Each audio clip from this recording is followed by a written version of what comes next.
on peut comme ça créer des clips. Imaginez que j'ai une piste audio, ou ça pourrait être une piste MIDI, c'est exactement pareil. Alors c'est un peu plus compliqué, si vous voulez une piste MIDI, si je veux juste faire bouger un élément, je fais un double-clic. Hein, c'est assez simple, sur une piste MIDI, j'ai double-cliqué dans cette zone-là, sur un slot vide, comme on dit. Et effectivement, en double-cliquant, je me retrouve avec un clip d'une mesure. Là, je vais dans les enveloppes. Je pourrais délinker les enveloppes, hein, je vous en ai déjà parlé, on peut délinker. Ici, c'est linké, ça veut dire que mon enveloppe fera forcément une mesure, alors que si je délink, je peux ne pas la mettre en boucle, alors que mon clip, lui, est en boucle. Et je peux effectivement avoir une enveloppe qui, donc start, end, length, voilà, qui fait 8 mesures, 4 mesures, etc. Alors que mon clip fait 2, 3, peu importe le nombre de mesures du clip. Hein, c'est indépendant du coup, parce que j'ai délinké. Et donc, on va utiliser des demi-clips, des faux clips, si vous voulez. Demi en anglais, ça veut dire faux, quoi, des faux clips. Parce on appelle ça des faux clips, parce qu'effectivement, ils ne vont pas déclencher de son.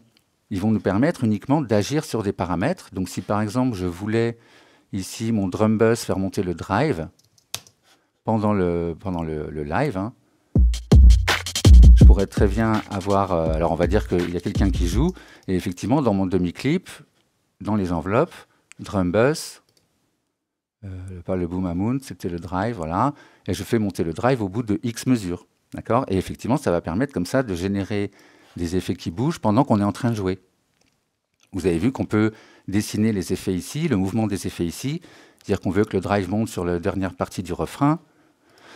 On le fait monter dans cette zone, on met nos clips en écran arrangement, hein, on crée, vous vous souvenez de tout à l'heure, créer, et j'avais consolidé zone temporelle dans nouvelle scène, et du coup, bien sûr, ça prend les enveloppes.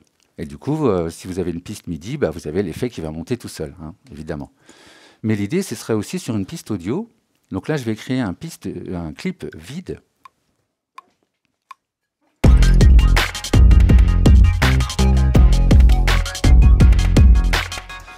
Alors en vrai, le plus simple pour créer un clip vide, c'est en vrai d'arrêter tous les clips. Stop clip ici. Audio from resampling. Et vous mettez en rec. Donc moi, il attend, j'ai un pré-roll sur mon enregistrement. Hein.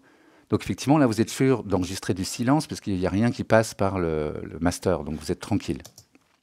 Et dans ce clip, effectivement, si par exemple, à un moment, j'ai un effet audio qui pourrait être, pédale, très bien, qui peut servir pour des guitares, par exemple. Si vous ne connaissez pas cet effet, il peut être vraiment pas mal pour la scène. Vous avez, il faut que je glisse correctement, voilà. Vous avez donc overdrive, distorsion et fuzz. Et donc, imaginons qu'à un moment, effectivement, je voudrais faire monter le dry wet. Voilà, alors je vais mettre pédale sur ma voix, qui ne rentre pas ici. Voilà. Super, donc je vais mettre comme ça. Ça fait un petit délai, mais au moins on va entendre l'effet qu'il va y avoir sur ma voix. Et donc l'idée, effectivement, c'est que dans mon clip, au bout d'un certain temps, je vais pouvoir avoir dans les enveloppes, pédale, pédale, je prends, on avait dit le dry wet, et je vais avoir à un moment le dry wet qui monte, alors je veux pas le crayon, voilà. Donc au bout de X mesures, évidemment, hein. Mais c'est tout à fait possible, comme ça vous êtes tranquille, vous chantez, et au bout d'un moment, effectivement, vous avez le dry wet. Ah, tiens, qu'est-ce que j'ai fait ? Ça ne passe plus. Tiens, vous m'entendez, vous ? Ah, ouais. Qu'est-ce que j'ai fait ? Pourquoi ça ne rentre pas ? Voilà. Donc normalement, il devrait y avoir un moment, voilà, il y a la disto qui se met toute seule pendant que je parle, vous m'entendez.